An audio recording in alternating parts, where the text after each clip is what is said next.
Hello, everybody. Well, GTE may not be running in the world of sports cars anymore, but thank goodness that we can bring them back kicking and screaming. Welcome along to live coverage of the G&R Racing League GTE series, which is going to take place over the next 7 encounters. And what a place to start it, of course, Sebring International Raceway. My name's Alex Goldschmidt. Joining me in the booth is James Parfitt. And before we get things underway ahead of a 45-minute plus a mandatory pit stop lap around this particular circuit, which measures just over 3.7 miles, let's have a look at the race schedule for the G&R Racing League GTE Series. First of all, we are here at Sebring. And then on December the 19th, we head to Spa-Francorchamps in the Ardennes forests of Belgium. Monterey, California is the third stop on the tour on January 2nd.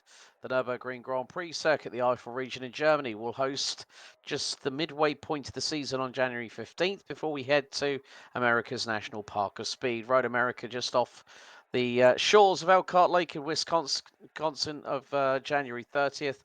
Mount Panorama, Australia. Bathurst will be the penultimate round of the season on the 13th of February. And then the 27th of February will see these cars kicking, roaring and screaming around the Autodromo Nazionale Monza in Italy on February 27th.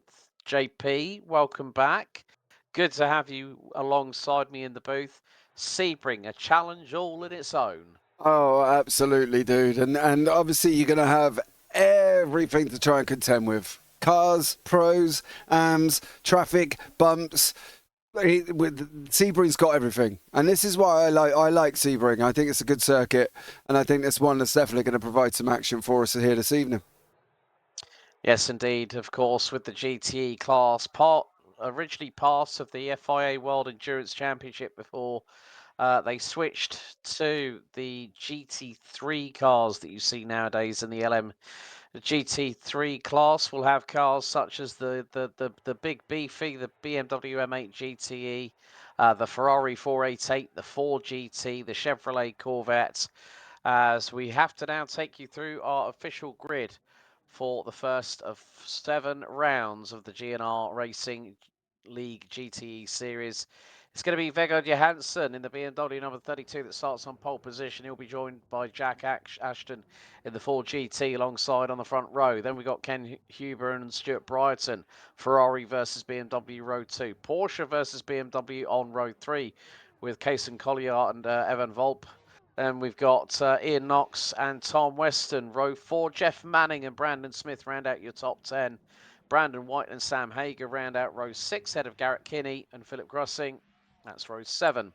Parker Enquist and Nick Green round out row 8. Row 9 is going to be Andrew Davis and Reece Bartlett with Andrew Ballas and Andy Pratt rounding out your top 20 with Josh Taylor and Ian Coates rounding out your 22 strong grid. Last 3 drivers did not set a lap time here in qualifying, but we have got these wonderful cars producing around about between 5 to 600 horsepower. So we're going to have north of about 10,000 horsepower roaring across the start-finish straight to kick things underway when we go green for 3/4 of an hour. And these cars are very much missed in the world of sports cars here, JP. Oh, absolutely. And you can just feel the kind of nostalgia that comes out of them. When you get the Corvette on there as well.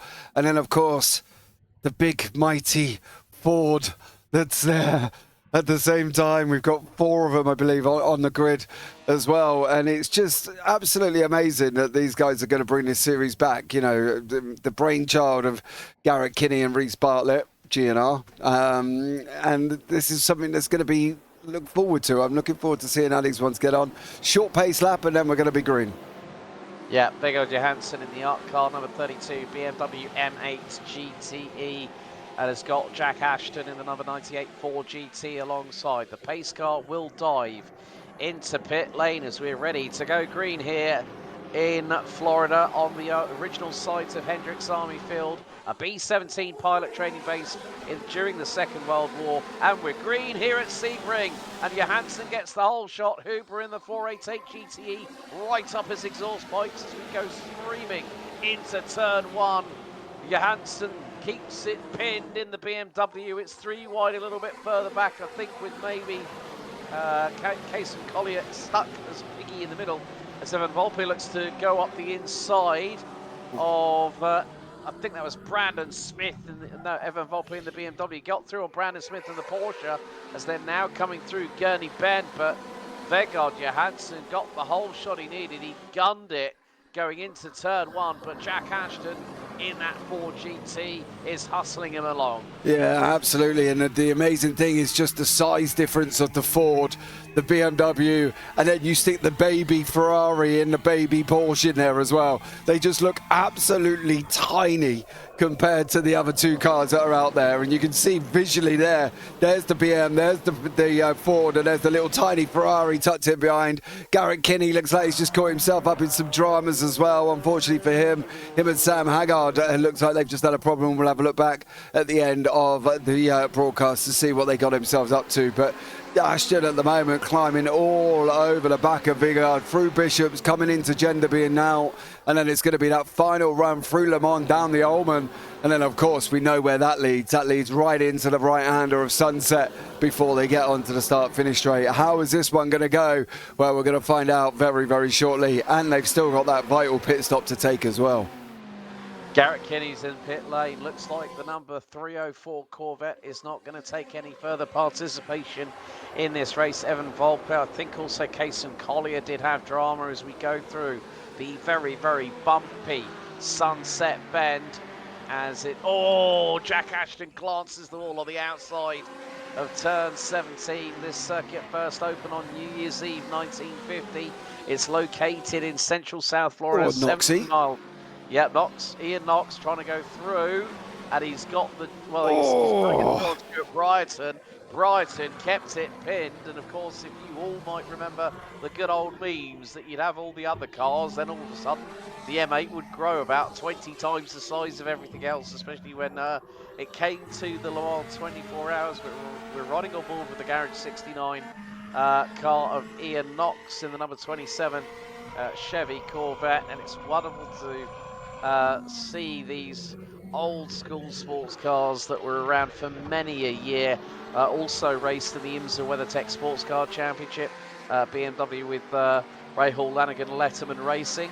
Bobby Rahal and old school talk show host David Letterman, part of the team ownership. Oh, where are you going? Oh, dude. He looked for the move there through Cunningham Corner as they go through Collier Curve, and then it's going to be the 90 right into Tower Turn, but Ian Knox was closing on in. Here comes Brandon Smith in the Porsche 911 GTE with a big old lick of speed in the number 16. And at the moment, well, Stuart Bryson leads the AMS. Jack Ashton is trying to close on in. Well, he's actually got through on Johansson. So Johansson has lost the lead, and now he's got to gather it all up in the big beefy BMW M8 GTE. Look at the size of that. It just looks absolutely amazing. He's going after that Ford. Hammer on tongue is Johansson at the moment. We'll have a look back and see how the pass happened. There was just some incident at the back as well. Volpe's just gone round, I believe. Him and Josh Taylor look like they've just had some drama together. Just caught the back end of it as they were just about coming through into that Le Mans curve. So it looks like something's happened. Also, Brandon Smith just looks like he's got himself into a little bit of drama as well. So he's on the side of the circuit. Again, we'll have a look back at... Oh, sir. How close to those cones do you want to be with the back end's a mess? The front end's a mess as well. So Brandon Smith has been tagged on. I mean, look at the front bumper on that. Dude, I can tell you what he's done. He's literally come round the Sunset, got it all wrong, and he's either punctured the wall on the right-hand side. He missed his grip, he missed it by a mile. Look, it's like to me to you. Yeah, to me to you, Chuckle Brothers style. But the thing is that that left front suspension was jumping up and down like a bungee cord. So he's knackered the front upright. He's got the quick repair done, so he's out in about 4 seconds as Reece Bartlett is being chased down by Ian Coates in the number 63 911 Porsche RSR, which has got well, that's a very interesting livery. Bit of chrome flare on the front of it with a lot of Technicolor to boot, but you could it's just a pretty see one. It is. It is. I mean, one of the things I love about the RSR GTE is that you've got Oh, naffle he's rear going. pump He's going. racing. He's going. Oh, he's Oh, gone. oh, Oh, dude, just didn't quite. I don't know if he weren't sure whether or not to commit, or whether or not he was pulling out or backing out, but he needed to do something, and he didn't really do either. He got pulling out correctly, because otherwise that could have been a very dangerous situation for the two. But I personally reckon if he committed to that, he might have had that corner. yeah. Whereas he actually went, eek, I don't Yeah. want any part of this, and just went, oh, hit the brakes and lost a shed load of time as a direct correlation. But here we go, Tom Weston versus Stuart Brighton, the BMW number 6. Gets through on the number 7 Corvette, and just in front is Ian Knox in the number 27, part of the Garage 69 entry. Bit of a play on Garage 59, but with a different number. Well, hey, that's all I'm saying about that one. I can't imagine why. Like, is that all you're going to say? Is it? That's all I'm going to say. The 69 didn't do anything? No, nothing at all. Anyway. No, I'm just going to leave it to everyone else's imagination. Okay, cool. Now, if you're sat in a bingo hall about now and they say that, you'll be like, Oh, you know what I mean? exactly. So there we go. But oh dear. Nevertheless, the first just over 6.5 minutes here have been quite spicy as we're on to lap number 4 of the race. But Jack Ashton has clawed away a second advantage over Vegard Johansson in the number 32 BMW, as we've got Roxy on track, courtesy of Jeff Manning, and the number 9, who's closing in on Andy Pratt, who's made up 12 spots in the first 3.5 laps. So Andy Pratt has kept his nose clean and kept the Porsche 911 RSR GTE out of harm's way. But, well, I mean, the good thing is, I'm so happy that someone like Jeff Manning decided to go, yeah, I'm going to bring Roxy back. Yeah, why not? Have a go, innit? I'm surprised nobody's rocking a good Ford livery. You know, Jack's obviously got his traditional Jack livery on, obviously his coaching that he does, and Parker has got his livery as well with the green and that. But I'd love to have seen like the old, oh, there you go. Oh, the old aeroplane livery on the front of a Ford, or the one with the teeth around the front of it, and you can get that out of Trading Paints as well. So you can get the, it's like a flying fortress kind of livery looking thing. Unfortunately though, it does look like Tom Weston has just decided that his Corvette is no more. And it's understeered, and it's gone into the barriers, and wait for it, hold, oh, that's what you call doing 11s, and even, oh, well, he's had the same. To the right, to the right. Dear me. Yeah, cones. Yeah, it's all gone a little bit wrong, but Weston. Yeah, that car's had more plastic surgery than Kim Kardashian on a good day. Absolutely, and he's taken a cone with him just for good health. So there we go. Nick Green's got himself wrapped up in a decent little battle at the moment with Carson Collier and Parker Enquist. He's having a little bit of a ding-dong in the middle of these as well. I'm not going to say I wouldn't be unhappy to see the Porsche overtake the both of them. I just think the Porsche looks amazing. Yeah, I mean, that's the thing, the RSR GTE, I'm so glad that G&R Racing League have brought these cars back, and it's just wonderful to hear those engine notes. I mean, of course, when you got several different types, like hearing it on board with Parker Enquist, that 3.5 litre EcoBoost turbocharged engine just sounds absolute, like you hear it go through the gearbox. It sounds like a fighter jet rather than a GTE sports car. Oh yeah, but it handles, it's very hard on tyres. Very, very hard on tyres indeed. It does definitely have a scrub if you do not get the speed right like that. You're going to have to hit the brakes hard, son. Oh, blimey. He was coming from somewhere. Yeah, I know. It was way back where. And Nick Green nearly got a fright because of it. Oh, absolutely. But like coming down the Ullman Straight, like the overspeed is going to happen very shortly for Parker Enquist as they're going to go into Sunset Bend, 160 miles an hour, 5th gear, drop it down to 4th, let the car do the work. Oh, he's lost it. Nick Green, that's a bit wide coming out of Sunset, and Parker Enquist says, thank you very much, I'm going to take that all the way to the bank every day of the week, and he's round the outside and gets through, cuts across the nose of the 911 of Nick Green as they go into turn 1 at 120 miles an hour, third gear. But good move there by Parker Rehnquist, just taking advantage of the mistake made by Nick Green. Yeah, absolutely. And I've done it so many times in that corner, dude. And you don't even know why, because you enter in the same thing every single time. You go in the same way. You enter in at the same point. You just hit a different bump. And as soon as you hit a different bump, that is it. You're just going out and out and out. And I can guarantee some of the incidents that we'll have a look back at later will be that scenario. Especially, I think the Brandon Smith incident, and he would have just drifted out and gone and hit the wall.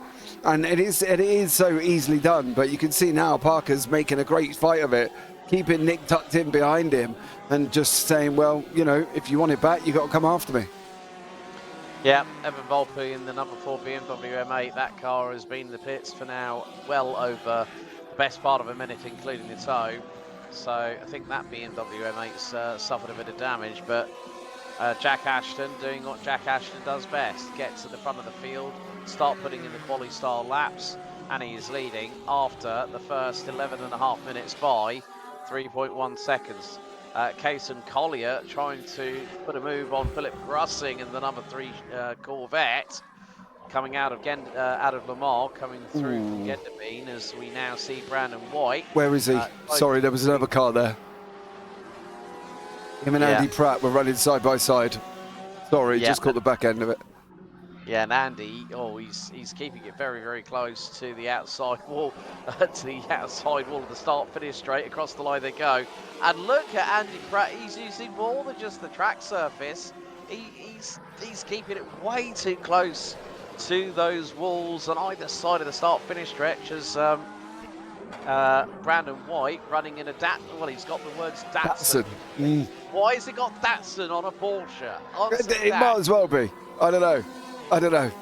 I'm just hoping that the GTE Porsche versions might have had a little bit top end, better than most of the other Porsches that we know, hypercar, GT3, that don't have any form of top end speed at all for some reason. But yeah, this GTE version seems to be managing well. Staying ahead is Carson Collier. He's got Grussing in behind him though. But then again, making a mistake like that is not going to keep that Porsche ahead for very long.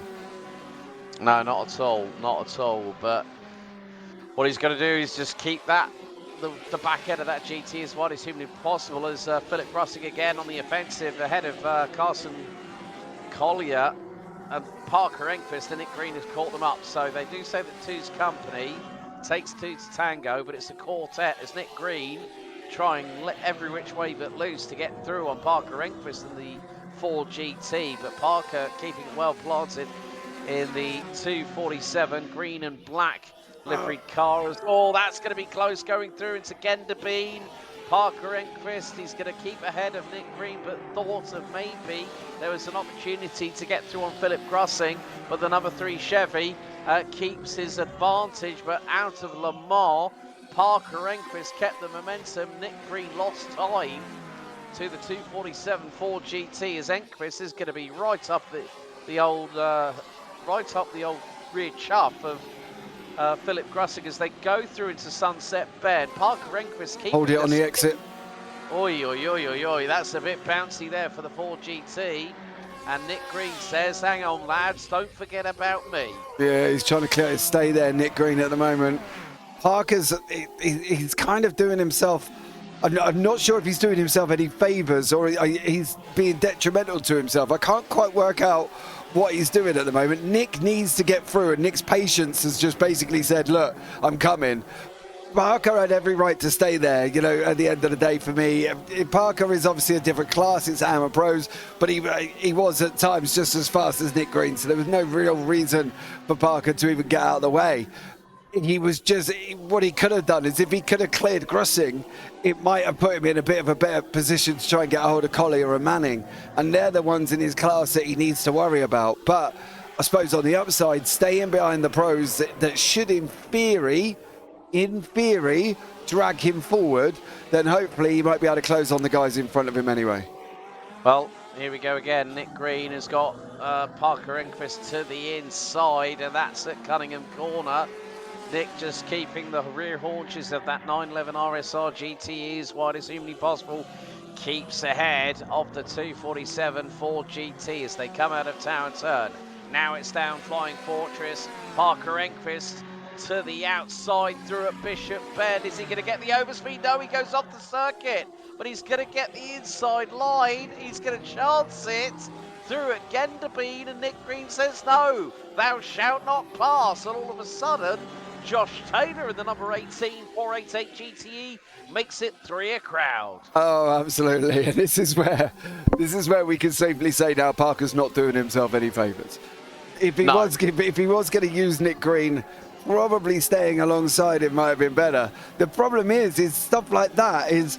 Oh, Yeah, he had a look at him because he is quicker than him. I think the problem has occurred since when Nick went in front of Parker. And no offence, Nick, if you watch his back, mate, but unfortunately, you're the cork in the bottle. You need to let that Ford go. Parker's obviously clearly got pace at Sebring, and he's climbing all over you. And since you've got in front, they lost 2.3 seconds to Grussing. So I don't know which way round this should be. Parker's having a good old go in every which way possible. I just don't know if Nick Green is doing that and not doing himself any favours in the process. No, I mean, Parker did have a little bit of a moment. The back end stepped out to the left-hand side of the rear axle. And now they've got, he might get a little bit of an assist from Josh Taylor. Yeah, Parker Enquist round the outside of Nick Green. Nick Green still keeping it pinned. And this is going through into Fangio on the run to Cunningham Corner. They are still side by side.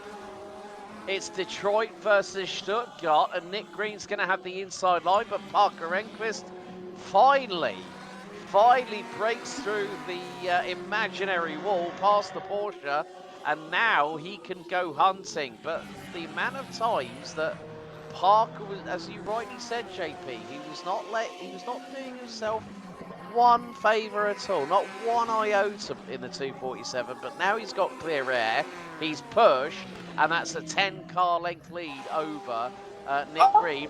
Oh, dude! He gets biffed up the rear. He'd already lost it. Parker Enquist loses it going through Genderbean, and then all of a sudden gets attacked by Nick Green. There's going to be no aero on the back of that Ford GT. Parker's going to have to pull it into pit road. Oh, bro, we were literally just puffing so much smoke at Parker Enquist's rear end then, and then he comes around Genderbean and goes and puts it in the wall. It's like, you're just going to kick us in the teeth.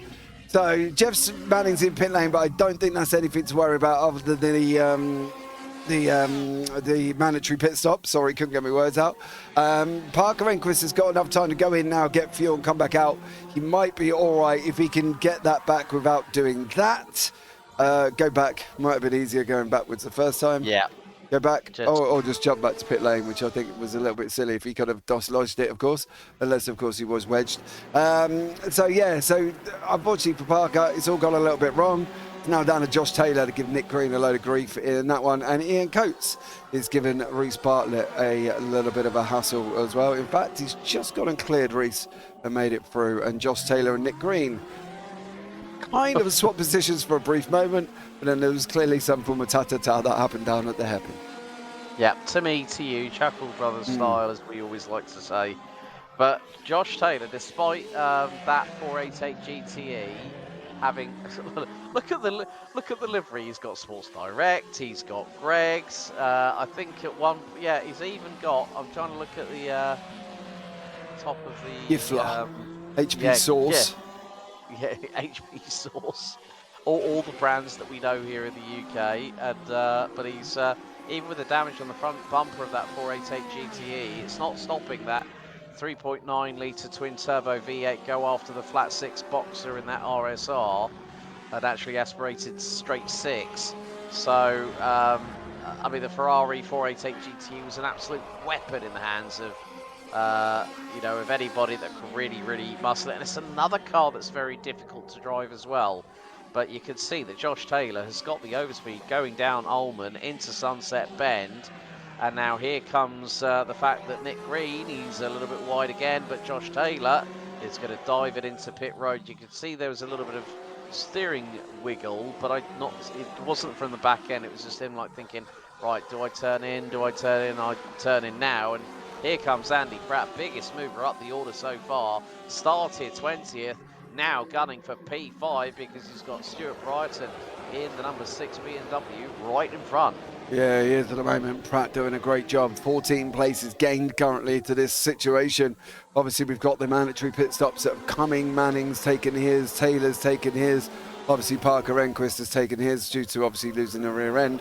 They should be good until the end, and hopefully we'll be able to stay there. Josh Taylor is in pit lane again. No, he's just coming out of pit lane, sorry, my mistake. But it is Andrew Davis is the lead car, the last car on the racetrack to have not pitted at this moment in time. Brandon Smith is the lead car that has pitted, and he is down in 14th place at the moment. So Brandon is leading the front end, should we say, in pit stops. It's about as high as it's going to go. He's going to want to try and get further if he can. Preferably from probably 10th to 5th if he can make his way up that way with people taking their own pit stops. Yeah, as we are not that far away from halfway through the race.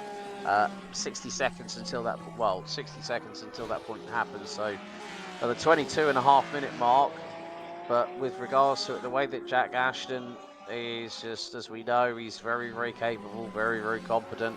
And as soon as he gets a sniff of clear air, he's off like a whippet at a racetrack, just able to just calmly get away into the distance. But even with a 5.7 second lead, one wrong move from Jack Ashton, the number 98 Ford GT, if he makes an unforced error, then that could bring Vegard Johansson back into play. Ken Hoover in third, Ian Knox in fourth, up from seventh. Stuart Brighton still leads the AM classification in the number 6 BMW M8 as we see Brandon Smith in the Because race car number 16. I like that. Bit of, Nardo grey and a bit of, Because race car on the side doors. Brilliant. Just nice, simple, does what it says on the tin. Absolutely. It's a novel way, isn't it? It's just a simple thing when you don't have to worry too much. But Andy Pratt at the moment is got Britain in front and White in behind him currently at this moment in time as well, as he's sitting in 6th place. So Andy Pratt making moves, just waiting for really the pit stop cycle to begin. It's got the top 12 have not pitted at this moment in time. Yeah, Reece Bartlett now coming out of pit lane in the number 03 BMW, 12.5 seconds on his marks in the pit lane. It's a fairly shortish run into pit lane and also exit. But you've got to be very careful of the rejoin, because if you go over the white line, that's an automatic black flag. And you've also got to watch your rejoin as well, as we see that Brighton, Knox, did he? I think he might have just got to slow down. The slow down, yeah, slow down penalty for Knox as Vegard Johansson trying to get the undercut, I think, on Jack Ashton. As here goes Andy Pratt up the inside, and that is now going to be the fact that Andy Pratt will come across. Oh! How close did you want to be to the wall of that one, Ian Knox? My goodness me, that was millimetres apart. And Stuart Brighton trying to dive up the inside of Andy Pratt going into turn one. There was never enough room for the BMW at the inn on a Sunday. No, absolutely not. Look at the size of the blinking thing. I'm not surprised there ain't no room for it, to be honest with you. But he had a good old go. He's now got to settle in behind Pratt. Did look like White's just had a bit of a back end. Britain's. No, who is that Corvette in the middle? That is a back marker. Is that Western? Yes, Western in the middle had a back end slide and has managed to hold up White in the process. He's now going to let him go through there as well. Look, the perfect way of how to deal with blue flags. Not that they have to dive out the way, just to let you know as well, in the rules, it's the same as everything else. They don't have to concede the position, but they don't have to block or get in the way, basically. Me personally, yeah, get out of the way. Right, Vegard Johansson has had the slowest pit stop pretty much of anyone fighting the sharp end of the field. 39.76 seconds. He copped a penalty. Oh, that'll be speeding into pit lane then, I think. I would Whoop. think so as well, yeah, judging by the fact it's about 40 seconds longer than most of other people. I'm probably guessing he may have got himself a penalty. I think you're right. A little black flag. Okay, slap on the wrist, dunce his cap on, and sit in the corner for 20 minutes. Absolutely. But Andy Pratt is motoring up the order from 20th on the grid, the outside of row 10 at the start, just over 25.5 minutes ago, and Andy Pratt now finds himself in P4. He's about 10 seconds behind Ian Knox, but of course we come down to that very important pit stop phase. So when is Andy Pratt going to dive into pit lane? No, he's going to go round for another 3.741 miles. Stuart Brighton pits from the AM lead, and that's going to allow Kason Collier in the number 12 portion to go through and take the lead away. But then Collier's got to drive it like he stole it, as Brighton's just going on to his pit box and is going to stop now. So if you're only going to put fuel in the car, you should be stationary for no more than, I would say, about 13 seconds max. But if you haven't unchecked your tyres, well, there you go. You're a silly individual if that happens. 12.05 seconds, good pit stop by Stuart Brighton. Yeah, absolutely. He didn't take any tyres there. There was no raising of the car. He was fine. He was on his bike and away he went. That is literally going to leave from Nick Green upwards to first place, who have not pitted. So the top 8 currently have not pitted. It really was dependent on this man, but we've got a funny feeling this man may have given himself a penalty in pit road, or the only other option from it, he may have forgot to uncheck tyres, but I'm probably going more on a unsafe entry or something like that. Yeah. So Vegard Johansson in the Jeff Koons style livery, the art car livery that we've seen over BMW sports cars over a multitude of years. One of the first art cars done by BMW was done by Andy Warhol, who did an art car on a BMW M1 Pro car, if anyone might remember that particular vehicle that was going to be a one-make series and ended up being a support series where you saw the F1 greats at the time, like Niki Lauda, Mario Andretti, even Ron Dennis had a car that was being run in it for Lauda. Ian Knox has just pitted from P3.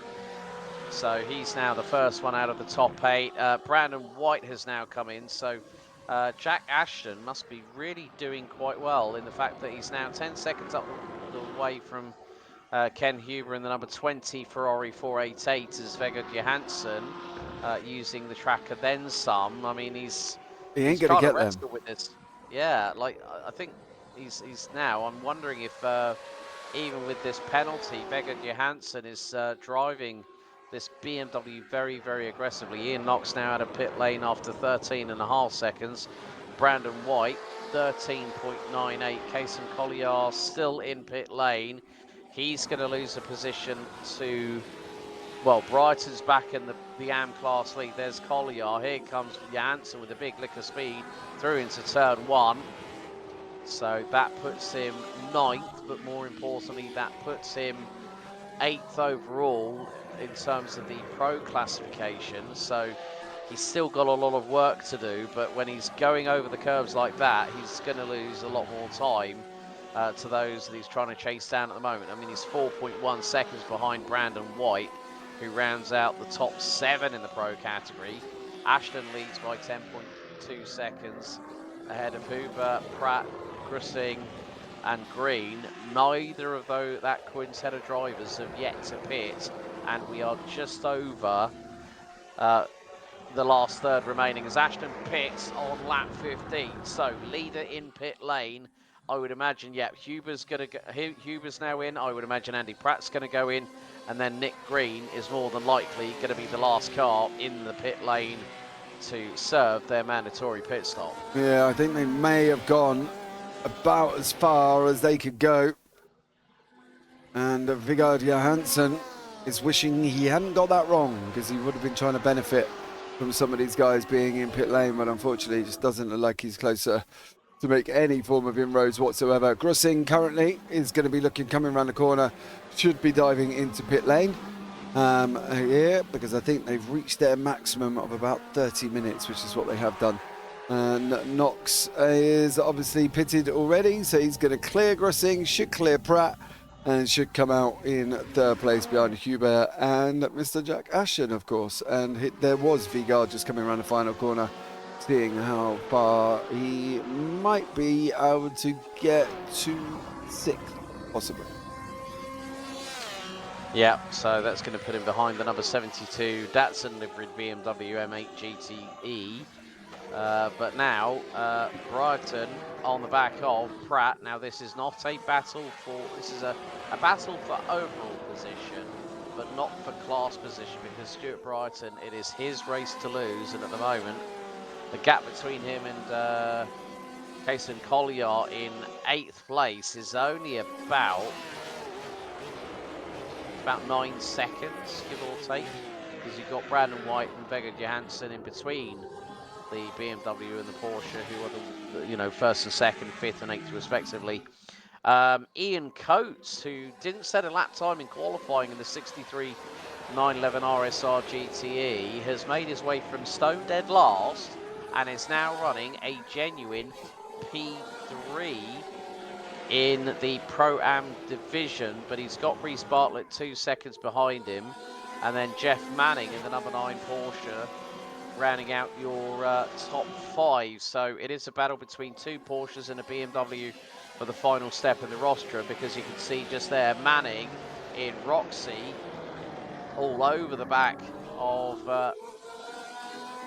Bartlett at the Bartlett in a minute in the other BMW M8. So we've only got one of the M8s in the well, we've got 2 of them in the 2 in both classes, effectively. Evan Volper will think of this as a race to forget, as Garrett Kinsey is back in pit lane again.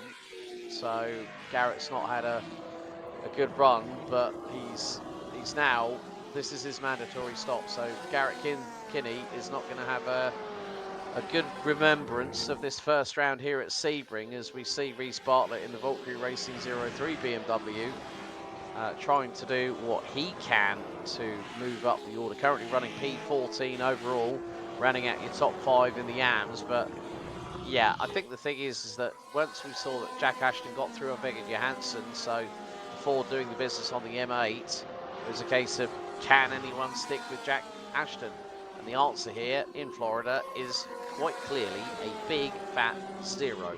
No way, Jose. Yeah, absolutely. I think Jack's one of these where you got to hold him up from the beginning. You got to get in front, you know, and stay there and not let him through and block and do everything. You know, don't forget he's a decorated real world racing driver in his own series, of course. So at the end of the day, he's always going to be tough, and that is not good on a straight. And that is Vegard Johansson and Brandon White coming together. So Vegard losing effectively, he's got the reappearing front bumper syndrome on that M8. It was like, it was gone, then it was back. Yeah, the wonderful world of iRacing back damage physics there, unfortunately. But we'll see. They seem to both be okay in steering on. It's very yeah. The steering looks to be fine. Steering looks to be fine on Vegard Johansson. Brandon's is fine anyway, because I think it was just contact with the right rear quarter on the Porsche. So they come out of Lamar. We've got just over 11 minutes to go, and Jack Ashton has bolted like a rat up a drain pipe. Here comes Vegard Johansson. Yeah, that damage on the front is not slowing that BMW down. As soon as you get the clear air, he's up the inside through into Sunset Bend. And Vegard Johansson now up into P6 eventually, after the troubles and strife that he had just a moment ago with Brandon White. So the Porsche trying to get the overspeed down the start-finish stretch as they cross the line. We're currently on lap number 18 with 10.5 minutes to go. And more to the point, can Vegard Johansson pull away from the magnetising pull of Brandon White in the number 72 Porsche? They've got Kason Collier just not that far behind them, about 1.1 seconds. So he's gained time whilst the 2 in front of them they've been at each other's throats. Oh yeah, it's like anything though when you're racing, isn't it? At the end of the day, you battle with the person in front of you. The guy behind you catches up with you sooner or later, depending on how much time you've got. You know, it's one of them things. But you try telling a racing driver not to battle with somebody when they see somebody on the race circuit. Never easy. And then they're not the most calmest of people to try and deal with anyway, in general, racing drivers at the best of times. So we'll see how this one pans out for Vigard. I think he's going to come back and probably somewhat kick himself for the mistake that he made, and would sit there and think, I probably lost that more for himself than he did actually losing it to Jack. I think that was the thing. If he could have hung with him on the pit stops, maybe he might have been a little bit closer to him. But he said, she said, what if? It ain't going to make no difference at the moment. Hindsight's a wonderful thing. Vigard now has just got to try and go and get, whether or not he'll get Brereton up the road. Unfortunately, 7.5 seconds. So Brereton's got a long way to, to hold on there. I think Johansson's got a lot of work to do. He needs that BMW to do something bonkers, but can't really see that happening at the moment. Ian Coates and Manning have just swapped places as well, and Coates is now back down to 13th. Yep, so Roxy gets through, but I think with Ian Coates, that's very much, I would say, probably quite an akin modern interpretation of Joseph's amazing Technicolor Dreamcoat on the front panels of that Porsche. But it looks really, looks wonderful, and that's what I love about iRacing, that the liveries just speak for themselves. And Ian Coates definitely has got one that you can definitely tell a mile off how much effort has been put into that one. And then you see Jeff Manning's car, pretty in pink with Roxy, with the sharp teeth surrounding the front air intake just above the splitter on the number 9 car. As you can see the amount of rebound the cars are having to deal with, adverse and changeable tarmac surfaces, the undulation, especially going through Sunset Bend down here at the start-finish stretch. We have got just 7 3/4 minutes to go. Ashton, Huber and Knox are your top 3 in Pro. Brighton, Collier and Manning round out the top 3 in the AM division. We are coming down to the final few moments of this race, JP. 7.5 minutes to go. Ashton has checked out. It's like he's tried to escape to Key West. Absolutely. He's done a bunk. He's on the plane, isn't he, already to the next one? That's the thing at the moment for Jack. He's literally just run away in that Ford, and look at it. It just looks epic. It's in the hands of somebody more and more capable. And I think it's just done an absolutely amazing job. It's well worth just sitting back at times and just admiring how some people drive these cars, and then you got the likes of me that probably would have scrubbed the tyres up by now. So, different styles. Yeah, I definitely have an Alex Wertz lack of talent whenever I get behind the wheel of a sim rig, that's for damn sure. But to watch Jack Ashton at work, it is a masterclass. It really is. Going through here at Fangio, and then it's up to Cunningham Corner, 4th gear, accelerating now up to 5th. No, he doesn't even hit 5th. He bounces off the rev limiter in the Ford GT, down to 1st gear, through at Cunningham Corner, now through Collier Cove. And then you start building the speed. There's a lot of lateral sidewall movement going on as he fires it through into tower turns. 2nd gear, up the gearbox now, down Flying Fortress into Bishop, and then into Genderbean very, very shortly. 5th gear, not even a lift until he has to start going into Genderbean. He's running 5th gear, probably around about 140 miles an hour, lift off the throttle, then start to put the brakes on in the car, drop it down 2 gears, coax it round, rotate it nicely through the corner, and it's like the Ford GT that Jack Ashton is playing with at the moment is like Play-Doh when you were a 5-year-old. Very malleable and very easy to work with. Yeah, absolutely. Don't get me wrong. He's working hard at it. You can see the amount of corrections that have been taking place on the steering wheel. There's definitely been a lot of work going in to Jack's workout going around that circuit at the same time. So That's great to see and watch an onboard lap there in the Ford. Another Ford here is Sam Hagar. Hagar's having a nice little battle back down here with Garrett Kinney. Now, both of these are a lap down on the drivers in front of them, but they are still having a battle with themselves. So they're still Garrett Kinney and Sam Hagar. Well, Hagar was a little bit closer until he just made the mistake going in through Le Mans, which has put him a little bit further back. So he's going to have to go and do all that hard work again, which he looked like he just about managed to get done there as well. But Manning, again, same situation. Has got Mr. Coates closing in behind him, and Reece Bartlett has also got Brandon Smith behind him at the same time here as we're coming into the final 4.5 minutes. Should be round about one and one more, I would have thought. Yeah, next time we cross the stripe, because Jack Ashton crossed the line with just over 5 minutes remaining. So 2 laps after this, we're going to go to a total of 23 laps of the 3.7 mile circuit here at Sebring. 17 turns and all as Reece Bartlett. And once again, Brandon Smith. It's ding ding, seconds out, however many rounds you want to call it. And Reece Bartlett goes very, very wide in the Valkyrie racing car. And that is going to allow Smith in the number 16 Porsche to get through.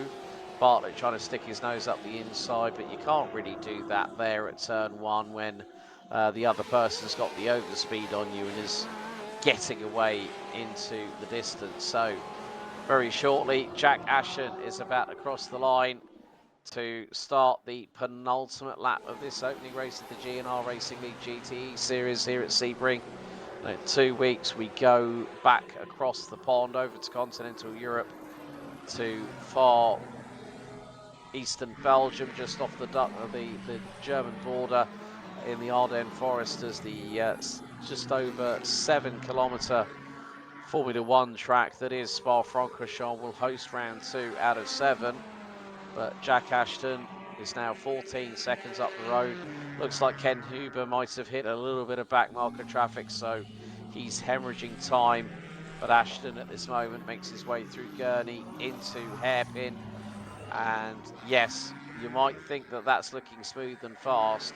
He is working feverishly behind the wheel, is this man, who I think, if I remember correctly, did have links with Team Fordzilla at one point, which was the, until it was disbanded, the official works esports team of Ford Motor Company. He did, of course. So, but yeah, good old Jack Ashton leading the way and probably going to take the first win of the season. So the timer counts down 2.25 minutes remaining on the timer. Next time it will be the white flag lap for Jack Ashton, as there is Reece Bartlett still trying to give chase to Brandon Smith and Ian Coates, who round out 5th and 4th respectively. Bartlett a little bit too wide coming out of Sunset Bend, but able to keep the BMW M8 GTE away from what is a fearsome outside wall. We have seen pinball wizardry, but oh, that was a bit of a moment for the man in front of him. That's well, it wasn't Brandon Smith, but Jack Ashton now coming up to one of the Corvettes, I believe. Is that Andrew Davis in front of him? Yes, it is. It's the number 14. Davis pulls to exit stage right, and Jack Ashton says, "Thanks, buddy. Appreciate you," and goes away already up into turn 2 and then heading into Gurney Bend. But Jack Ashton definitely might take this as a walk in the park, but I wouldn't have thought so. He will be perspiring. He will be physically and mentally taxed. It doesn't matter what your skill set is in the world of sim racing.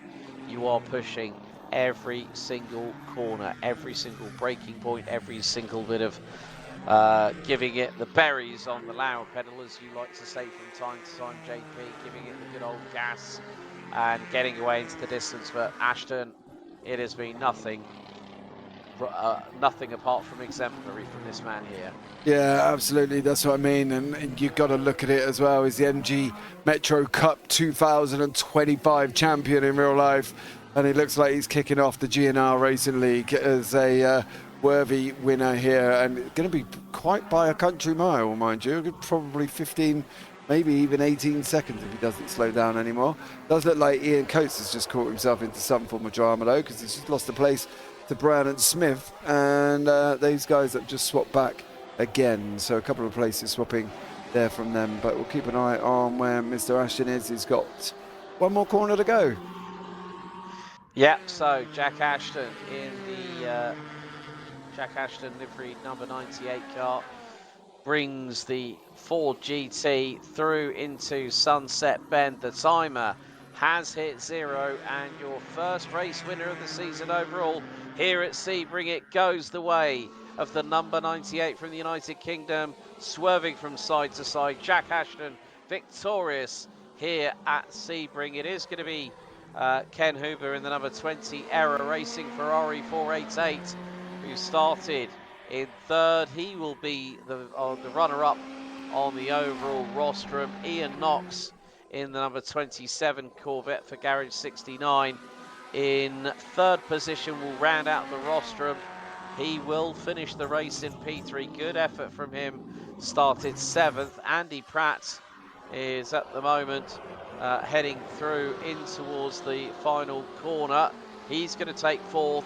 It is going to be Stuart Brighton, however, in the number 6 BMW M8 GTE that picks up the win in the AM classification. Vegard Johansson takes 6th, Brandon White 7th, Kason Collier in 8th, and that's going to be the runner-up on the runner-up step for the number 12 Porsche. Josh Taylor, another big mover, up to 9th, has crossed the line. Philip Grussing is going to round out your top 10, but coming down behind Nick Green, down the Ullman straightaway is Jeff Manning. Nick Green in the Pro Division, but Manning in the AM is going to come through into Sunset Bend in Roxy. The number 9 Porsche 911 RSR, he's going to come across the line and round out the rostrum. Meantime, Coates versus Smith, it's gotten to loggerheads. It is going to be Brandon Smith who's going to power out of the final corner and take P4 in AM with Reese Reese Bartlett not that far behind. It's been a race to forget for Parker Enquist. Had a little bit of a spin earlier on, got tagged on the rear, had to effect repairs. He is going to come across the line and be our last of the finishers down in P16, as there's a little bit of afters happening on the circuit. But nevertheless, we did have 20 out of 22 finishers, but Jack Ashton takes the win as we bring you the results for round 1 here at Sebring for the G&R Racing League GTE Series. Jack Ashton wins by over 16.2 seconds at the flag after 23 laps here in the Florida circuit. Ian Locks in P3, Andy Pratt up from 20th to P4. Stuart Brighton takes the win in 5th place overall. A good job by the man in the number 6 BMW M8. He finishes P5 overall ahead of Vegard Johansson, who got copped with a penalty that meant that instead of 12 seconds in the pit lane, he served 40. Brandon White, Kason Collier rounds out your top 2 in the AM side of things, and thereby completes the top 8. The overall top 10 rounded out by the number 18 Ferrari 488 GTE of Josh Taylor, who started 21st, finishes 9th, and the number 3 Chevy Corvette GTE of Philip Grussing rounding out your top 10. Nick Green in P11 made up 5 spots from 16th on the grid. Jeff Manning rounds out the rostrum in AM 12th overall ahead of Brandon Smith, who just pipped Ian Coates by just under half a second to the flag to take 4th in AM. Coates 14th, Reese Bartlett. Could have been a different story for him as well. Ended up 15th overall. P5 in AM. Parker Enquist 16th, ahead of Andrew Davis, Tom Weston, Sam Hager, Evan Volper, and Garrett Kinney making it across the line. 1 lap down in 21st with Andrew Ballas's race in the number 19 Ford GT abruptly ending on lap number 9. But what a way to kick off the G&R Racing League GTE series here at Sebring, James. Yeah, absolutely. Great start as well. There is a couple of things I want to look back at. Firstly, I want to look back really quickly at how Garrett Kinney, I'm hoping this will work, ended up in some form of drama with him and Sam Hagar. This was right at the beginning, going down into, that's how he ended up there. And then, boop, unfortunately for him. So Volpe, that was Kinney and Hagar. This is Volpe and Collier having their own dramas. As oh, blimey, where you going? You ain't stopping. Oh, he went in hot there, hotter than anything he needed to be. This is Volpe again getting caught up, I believe, with Josh Taylor this time around as well. Yeah, and that's how Taylor got the damage to the front end of the 488. But yeah, Volpe had a race to forget, and now we're going to see, I think this is Brandon Smith's one. Brandon Smith through. Oh, that just wanted to do its own thing. Yeah. Porsche doing Porsche things and bang, and then that was when he lost the front bumper. The left front suspension was flapping all over the shop, and he had to dive into pit lane and managed to avoid the cones and wait for everyone to get through. Then we got Tom Weston's big old off, where he took the cones going into pit lane. He did exactly the same, and straight off, bang, into the barriers.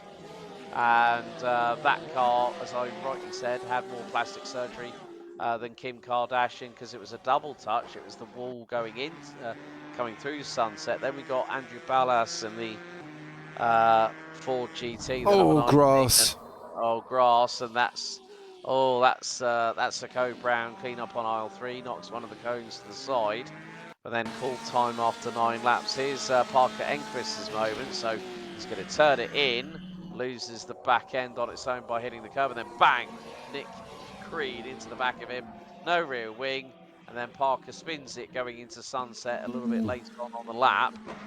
We also got another one here with Tom Weston as well in the number 7, and that's Tom on the curbing, and no, the car did not want to comply with that one.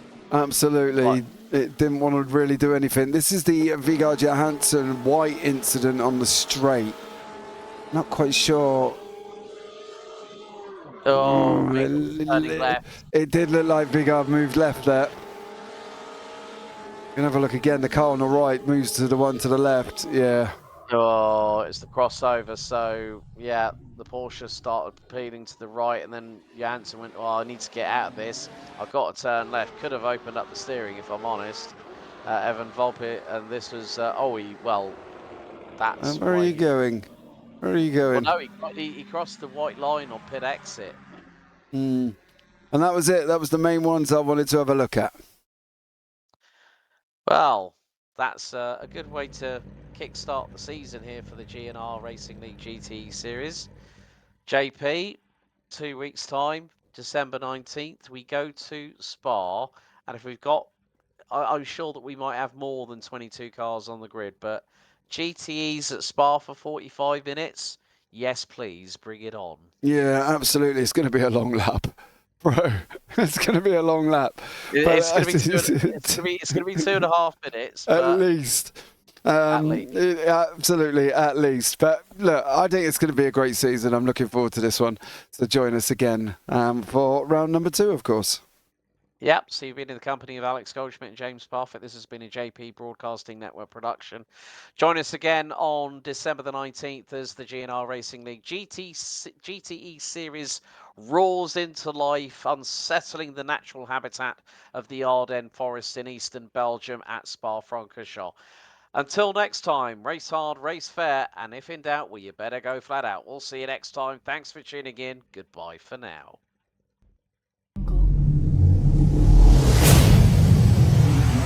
Thank you.